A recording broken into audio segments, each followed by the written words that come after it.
Tarehe 28 mwezi wa 3 mwaka 2026, Yemen imetangaza rasmi kwamba imeanza nayo kufanya mashambulizi kule Israel. Wameingia rasmi vitani dhidi ya Marekani na Israel na wamerusha makombora kwenye maeneo ambayo yanakaliwa na Israel pamoja na Marekani.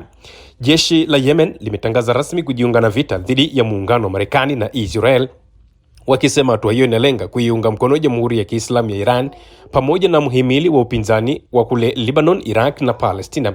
Kwenye taarifa ambayo imetolewa na msemaji wa jeshi la Yemen anaitwa Yahya Sari, amesema namnukuu, kwa kutekeleza yaliyotajwa katika taarifa ya awali ya jeshi la Yemen kuhusu uingiliaji wa moja kwa moja wa kijeshi kwa ajili ya kuisaidia Jamhuri ya Kiislamu ya Iran na makundi ya upinzani katikati mwa Lebanon, Iraq na Palestina, na kutokana na kuendelea kuongezeka kwa mashambulizi ya kijeshi, kulengwa kwa miundombinu pamoja na kufanyika kwa uhalifu wa maadui dhidi ya ndugu zetu katika maeneo ya Lebanon, Iran pamoja na Iraq, bila kusahau Palestina, basi Yemen tumeamua moja kwa moja kuingia katika vita hivyo. Jeshi hilo limeeleza kuwa limefanya operesheni yake ya kwanza ya kijeshi kwa kurusha makombora ya masafa marefu aina ballistic missile yaliyolenga maeneo nyeti ya kijeshi ya Israel kusini mwa Palestina inayokaliwa kwa mabavu. Aidha, wamebainisha kuwa operation hiyo imefanyika sambamba na mashambulizi ambayo yameelezwa kuwa ya kuishujaa yaliyotekelezwa na Iran Hezbollah kule nchini Lebanon. Kwa mujibu wa taarifa ambayo imetolewa na bwana Yahya Sari, anasema kwa neema ya Mwenyezi Mungu operation imefanikiwa kufikia malengo yake, imesema sehemu ya taarifa hiyo. Jeshi hilo pia limesisitiza kuwa mashambulizi hayo yataendelea hadi pale vitendo vya uchokozi dhidi ya pande zote za upinzani vitakapositishwa, ambapo Ijumaa ya tarehe 27 mwezi wa 3 2026, Sari alionya kuwa Yemen iko tayari kwa uingiliaji wa moja kwa moja wa kijeshi iwapo mashambulizi ya Marekani na Israel dhidi ya Irani na mhimili wa upinzani yataendelea kuongezeka. Taarifa hiyo imetolewa karibu mwezi mmoja tangu kuanza kwa mashambulizi makubwa ya kijeshi ya Marekani na Israel dhidi ya makundi ya upinzani katika ukanda huo. Kwa mujibu wa Asari, sababu nyingine zinazoweza kuisukuma Yemen kuingilia vita ni pamoja na kuhusika kwa pande nyingine katika mashambulizi hayo pamoja na matumizi ya bahari ya Shamu ambayo inafahamika kama Red Sea katika operesheni za uhasama dhidi ya Iran au taifa jingine lolote lile la Kiislamu. Akasema kamwe hatutaruhusu jambo hilo kuendelea au kutokea na sisi tukilitazama. Kwa hiyo Yemen moja kwa moja sasa wameingia, na Wahouthi wametangaza zamani sana kwamba wanaitamani sana Marekani pamoja na huyo Israel. Sasa ni rasmi, wameingia katika mapigano hayo kuungana na wanajeshi kutoka IRGC pamoja na serikali ya kule Iran. Lakini pia tukitoka hapa tunakutana na ripoti nyingine ambayo imetolewa na IRGC ambayo inasema wanajeshi wengi wa Marekani wameuawa, meli za kivita zimelengwa katika Ghuba ya Uajemi. Jeshi la Walinzi wa Mapinduzi ya Kiislamu la Iran, the Islamic Revolutionary Guards Corps IRGC, limetangaza kulenga vyombo 6 vya kijeshi vya Marekani katika maji ya Ghuba ya Uajemi na kusababisha vifo vya idadi kubwa ya wanajeshi wa Marekani.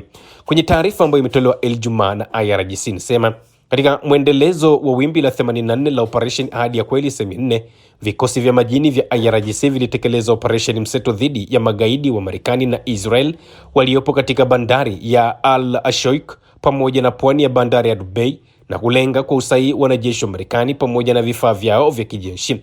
Taarifa hiyo imeeleza kuwa vyombo 6 vya Marekani aina ya Landing Craft Utility LCU vilishambuliwa kwa kutumia makombora ya masafa marefu yaliyotengenezwa ndani ya Iran, ikiwemo zile Qadr 380. Kwa mujibu wa taarifa ambazo zimetolewa ni kwamba meli 3 zimezamishwa baada ya mashambulizi hayo, nyingine zilibaki zikiteketea kwa moto. Wakati huo droni za kujitoa muhanga kamikaze zilitumika kushambulia maeneo ya mkusanyiko wa wanajeshi wa kitengo cha drone cha Marekani kwenye pwani na hata katika hoteli moja jijini Dubai, ambapo taarifa inasema katika operation hiyo idadi kubwa ya magaidi wa Marekani wameuawa na vyombo vyao vya kijeshi vimezamishwa. Hii ni sehemu ya taarifa ambayo imetolewa na IRGC kuhusiana na operation ambazo wanaendelea kuzifanya katika maeneo mbalimbali. Lakini bado tukiwa hapo kunazo taarifa nyingine nyingi sana ambazo sasa ndizo zinazoihusu kile ambacho kinaendelea katika eneo hilo la mapigano kati ya Marekani pamoja na hiyo Iran ambao wenyewe wanashirikiana na hiyo Israel.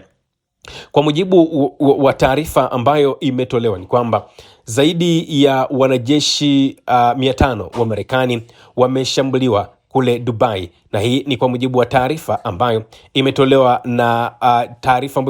na jeshi la Iran. Taarifa hiyo inaongeza kwamba makao makuu ya Khatam al-Anbiya ya Iran yamesema kuwa zaidi ya wanajeshi 500 wa Marekani walilengwa katika operesheni za hivi karibuni za vikosi vya ulinzi wa Iran, mashambulizi ambayo yametajwa kusababisha hasara kubwa zaidi kwa upande wa Marekani. Msemaji wa makao hayo Luteni Kanali Ibrahim Zolfakar anasema kuwa vikosi vya Marekani vilikimbia kutoka katika kambi zao za kijeshi katika ukanda huo kufuatia mashambulizi makali na kujificha katika maeneo mawili nje ya vituo vyao vya kawaida. Kwa mujibu wa taarifa hilo, eneo la kwanza la maficho ni Dubai ambapo ilikuwa na zaidi ya wanajeshi 400 wa Marekani. Eneo la pili lilikuwa na zaidi ya wanajeshi 100 wa Marekani ambao walikimbilia kujificha.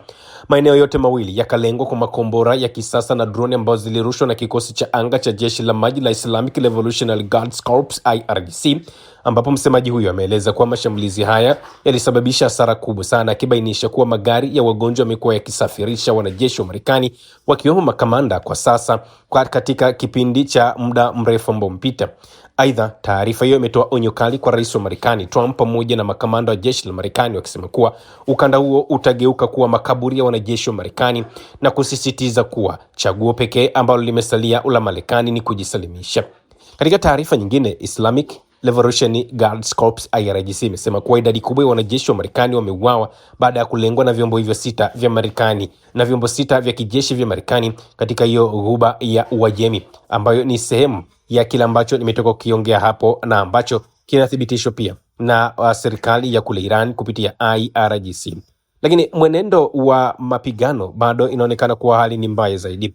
Katika tangazo ambalo limetolewa, msemaji wa IRGC anasema kwamba meli ya msaada ya kijeshi ya Marekani nayo ililengwa na vikosi vya Iran katika umbali fulani kutoka bandari ya Port of Salah nchini Oman. Taarifa imesisitiza kwamba Iran inaheshimu mamlaka ya kitaifa ya Oman, wakiitaja kama taifa rafiki na la undugu, lakini kamwe hawawezi wakairuhusu iendelee kuwa sehemu ya mashambulizi yake dhidi ya taifa hilo la Iran. Sasa tuweke hapa dondoo kidogo za yale ambayo yanaendelea huko duniani. Kwa mujibu wa taarifa ambazo zimetolewa ni kwamba hali katika ukanda wa Mashariki ya Kati inazidi kuwa mbaya zaidi. Kwa mujibu wa ripoti ambazo zimetolewa kutoka katika maeneo mbalimbali, zinaonyesha namna ambavyo kumekuwa na mashambulizi ya hapa na pale. Mashambulizi ya kulipiza kisasi ambayo yamefanywa na Iran dhidi ya vituo vya Marekani na Israel katika ukanda wa Mashariki ya Kati yamewajeruhi wanajeshi wasiopungua 29 wa Marekani. Wakati huo rais wa Marekani Trump amedai kwamba Iran imesambaratishwa kabisa na haina tena uwezo wa kujibu kijeshi. Vita hivi vinapoingia mwezi wake wa pili, rais huyo aliambia mkutano wa wawekezaji ambao unaungwa mkono na Saudi Arabia kuwa bado kuna maeneo kama 3554 pekee ambayo yamesalia kushambuliwa Iran. Aidha, wizara ya vita Marekani imetangaza kufikia kwa hatua ya safari za kivita kwa maana ya stalls zaidi ya 10,000, kwamba wamefanya mashambulizi zaidi ya 10,000. Usisahau kusubscribe, like na kubonyeza alama ya kengele. Asante.